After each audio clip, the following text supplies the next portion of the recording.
جو مہمان ہیں ہمارے ان کا تعارف آپ سے کروائے دیتے ہیں تو صداقت علی عباسی صاحب ہوں گے، رہنمائے پاکستان تحریک انصاف کے، بہت شکریہ آپ نے ہمیں جوائن کیا۔ سینیٹر کامران مرتضی صاحب رہنمائے JUI کے، بہت شکریہ آپ کا بھی۔ آپ سے کچھ دیر بعد ہمیں فیصل کریم کنڈی صاحب بھی جوائن کریں گے جو کہ پیپلز پارٹی کی نمائندگی کریں گے، اور اس وقت سب سے پہلے گفتگو کرنے کے لیے، اور ظاہر تھوڑا سا قانونی معاملہ ہے، آئینی معاملہ ہے، تو اس پر ڈسکشن کے لیے حافظ احسان احمد صاحب ہیں، ماہر قانون ہیں، ان سے ذرا گفتگو کا آغاز کرتے ہیں۔ بہت شکریہ حافظ صاحب فار بینگ ود اس۔ یہ ذرا بتائیے گا کہ بڑا ٹرکی سی سچویشن ہے، کیونکہ میں شروع میں ہی تذکرہ کر رہا تھا کہ ہم ہمیشہ سے یہ سنتے آئے ہیں آئین اور قانون، ہم ان کو ایک سینٹنس میں پڑھتے آئے ہیں۔ یہاں پر آئین کہتا ہے 90 دن میں الیکشنز ہو جانے چاہیے کیونکہ اسمبلی پہلے تحلیل ہوئی ہے۔ جو قانون پچھلی حکومت پاس کر کے گئی ہے اس کے مطابق حلقہ بندیاں ضروری ہوتی ہیں مردم شماری کے بعد بیفور الیکشنز، اور اس کے لیے 4 مہینے کا وقت چاہیے۔ تو کدھر دیکھا جائے پھر؟ بسم اللہ الرحمن الرحیم۔ سدی بھائی آپ کا بہت شکریہ۔ چیز یہ ہے کہ اس وقت جو صرف بات کی جا رہی ہے وہ بات کی جا رہی ہے آرٹیکل 224 کی، کہ جس کے اندر یہ ہے کہ اگر اسمبلی اپنا نیچرل ٹینیور پورا کرتی ہے تو 60 دن کے اندر، اور اگر اسمبلی جو ہے وہ ڈیزالو کر دی جاتی ہے تو 90 دن کے اندر الیکشن ہونا چاہیے، یہ آرٹیکل 224 کہتا ہے، اور یہ پاکستان کا آئین ہے۔ لیکن جب ہم اس پورے سینیریو کے اندر جاتے ہیں جو جنرل الیکشن کا ہے، تو صرف یہ آرٹیکل ایک کافی نہیں ہے، اس کے لیے 4 آرٹیکلز بڑے امپورٹنٹ ہیں جو اس سارے الیکشن کو کنڈکٹ کرواتے ہیں۔ ایک آرٹیکل ہے آرٹیکل 51 اور اس کی سب آرٹیکل ہے 5، ایک آرٹیکل ہے 153 آف دی کانسٹیٹیوشن، اور تیسرا آرٹیکل ہے 218 of the constitution. 218 of the constitution یہ کہتا ہے کہ الیکشن کمیشن کا کام ہے کہ اس ملک میں فری، فیئر اور ٹرانسپیرنٹ الیکشن کرائے، اور تمام جو پریکٹسز ایسی ہیں کہ جس سے الیکشن کو کمپرومائز کیا جا سکتا ہے یا ریگ کیا جا سکتا ہے وہ تمام میز لے، تاکہ ایک فری، فیئر اور بالکل صاف ستھرا الیکشن سامنے آ کے تو ملک کے ریپرزینٹیٹیو وہ بنے جس کو ملک کا سارا لوگ بھی جانتے اور ان کا ٹرسٹ بھی ہو۔ لیکن ستی بھائی اس کے لیے جو امپورٹنٹ چیز ہے وہ یہ ہے کہ کانسٹیٹیوشن کے اندر یہ لکھا ہوا ہے کہ الیکشن اس وقت ہوگا کہ جو آپ کی سینسس جو ہے اس کو بنیاد بنا کے ہوگا، اور اسی لیے آپ کی اسمبلیز کی سیٹس کو بھی فکس کیا گیا ہے۔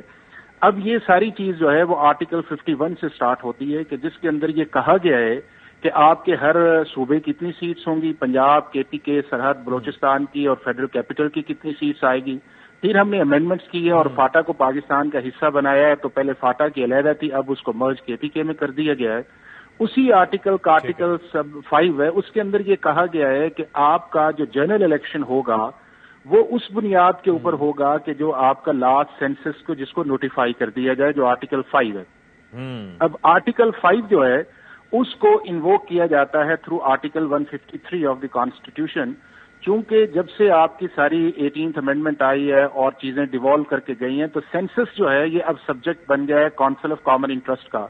اسی لیے آپ نے دیکھا ہوگا کہ جب 2017 کے اندر الیکشن ہوئے، وہ پرانی 18 کے اندر ہوئے تو وہ پرانی سینسس کے اوپر تھے، اور جس پہ ساری پولیٹیکل پارٹیز نے بڑے کنسرنز شو کیے، تو PTI کی گورنمنٹ نے CCI کے اندر اس چیز کو فیصلہ کیا گیا کہ ہم اس کی ڈیجیٹل سینسس کے اوپر جائیں گے، اور وہ ڈیجیٹل سینسس چلتا رہا، اور لاسٹ گورنمنٹ جو تھی اس نے آپ کے اندر بھی آپ دیکھ لیں نا ڈیجیٹل جو سینسس تھے اس کے اوپر بھی اعتراضات سامنے آئے۔ نہیں، وہ تو آئیں گے جتنی دیر تک ستی بھائی اس ملک کے اندر نیشنل فائنانس کمیشن کو ٹھیک نہیں کریں گے اور پروونشل اور نیشنل اسمبلیز کو سیٹ نہیں کریں گے، یہ پاور کی جنگ ہے، یہ چلتی رہے گی، اور اس کو ایڈریس کرنا چاہیے۔ آج آپ NFC کا کر دیں تو دنیا کے کس ملک کے اندر ہے کہ آپ کہیں کہ 60 لاکھ یا 70 لاکھ بندہ کاؤنٹ نہیں کیا جاتا، تو وہ ایک اور ایسپیکٹ ہے۔ اب اس کا یہ تھا کہ جو آرٹیکل 153 کے اندر کاؤنسل آف کامن انٹرسٹ ہے جس کو پرائم منسٹر چیئر کرتے ہیں، 4 چیف منسٹرز ہیں اور 3 فیڈرل منسٹر اس کے ممبر ہیں، انہوں نے ایک فیصلہ کیا، اور انہوں نے فیصلہ یہ کیا، اور یہ پاکستان کی ہسٹری کے اندر پہلی دفعہ ہوا ہے۔ پہلے جتنے بھی CCI اس طرح کے فیصلے کرتے تھے اس کے اندر امیڈیٹ نہ ڈیزولوشن آف اسمبلی آتی تھی اور نہ الیکشنز آتے تھے، لہٰذا یہ ایشو بنتا ہی نہیں تھا، اور جو وہ اس کو نوٹیفائی کر دیتے تھے الیکشن کمیشن اس کے مطابق کانسٹیچوئنسیز کی لمیٹیشنز کرتا تھا اور ہم الیکشن میں چلے جاتے تھے۔ اب ہوا یہ ہے کہ انہوں نے فیصلہ کیا، اور فیصلہ جانے سے 2 دن پہلے کیا، اور 1 دن پہلے جب آپ نے اس کو نوٹیفائی کیا تو پھر آ گیا آرٹیکل 51(5) آف دی کانسٹیٹیوشن، جو یہ کہتا ہے کہ جب آپ اپنی سینسس کو نوٹیفائی کر دیں گے تو اس کے بعد جو ہے وہ الیکشن اس کے اندر آئیں گے۔ اب جب آرٹیکل 55 کو پڑھا جائے تو پھر جو 224 آرٹیکل ہے جس کا ہم ذکر کر رہے ہیں 90 ڈیز کا، اس کو آرٹیکل 51(5) اوور رائڈ کرتا ہے کہ جب آپ 51(5) کی ریکوائرمنٹ پوری کریں گے تو اس کے اندر آپ لمیٹیشنز کے اندر جائیں گے تو 224 کے اندر جو پیریڈ ہے وہ سٹارٹ ہوتا ہے جی. اب یہ ہے کہ الیکشن کمیشن نے 2 کام کیے ہیں. اب یہ کام کیا ہے کہ جو ہم یہ کہہ رہے ہیں اس چیز کو کہ الیکشن کمیشن شیڈول نہیں اناؤنس کرتی, تو ستی بھائی 2 شیڈول ایشو ہو ہی نہیں سکتے. کہ آپ یہ دیکھیں کہ لمیٹیشنز کے اندر ہو سکتا ہے ایک بلاک کسی جگہ جائے, کینڈیڈیٹس کو نہیں پتا آپ کی کانسٹیچوئنسیز کی کیا ہو سکتی ہے, کئی ڈسٹرکٹس کے اندر کہیں کم ہوگی کہیں زیادہ ہوگی. تو اس کے اندر یہ ہے کہ ساتھ ہی آپ الیکشن شیڈول کو اناؤنس کر دیں اور اس کے اندر یہ کہیں کہ جی نامینیشن پیپر بھی لیں, پھر اس کی اسکروٹنی بھی کریں. تو سائملٹینیسلی یہ چیزیں چل بھی نہیں سکتی, کانسٹیٹیوشنلی اور لیگلی پاسبل بھی نہیں ہے. اسی لیے الیکشن کمیشن آف پاکستان نے جو کیا ہے وہ 51 کے اندر کیا ہے, اور اس کے نیچے جو سیکشن 17 وہ آتا ہے جس کی طرف آپ نے ذکر کیا ہے کہ سیکشن 17 کے اندر یہ ہے کہ 120 دن کے اندر آیا جائے. تو جو الیکشن کمیشن آف پاکستان نے کیا ہے یہ کانسٹیٹیوشنل ہے, اس کے اندر کوئی انلیگیلٹی نہیں ہے.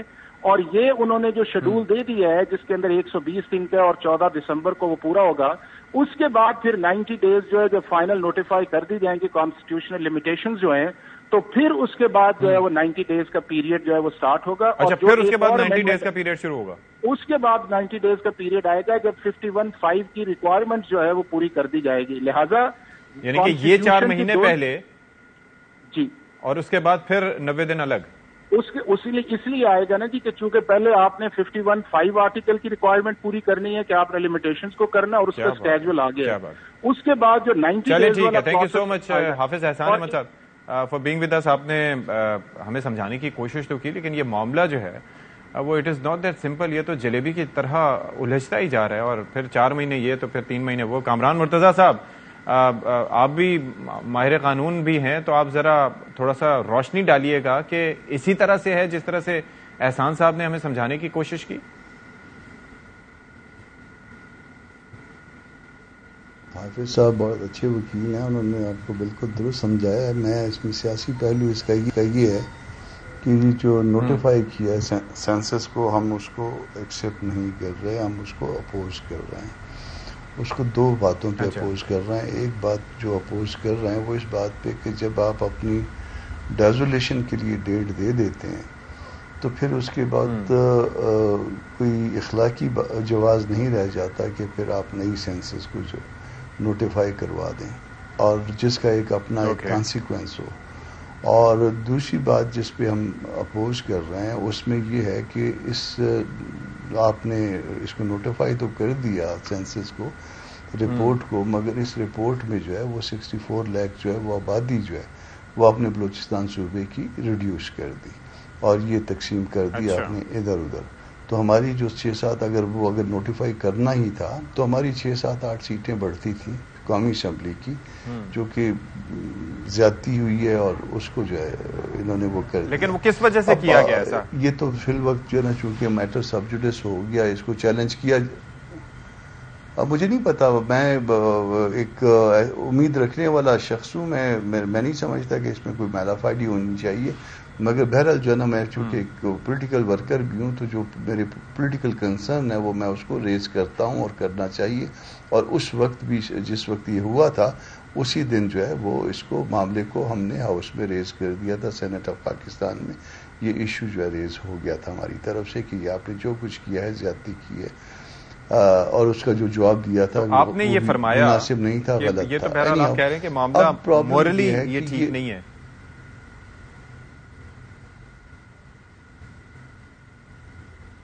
مورلی بھی اور لیگلی بھی ٹھیک نہیں ہے. لیگلی اس کے لیگلی بھی ٹھیک نہیں ہوگا کہ 2 اس میں جی میری آواز سن رہے ہیں؟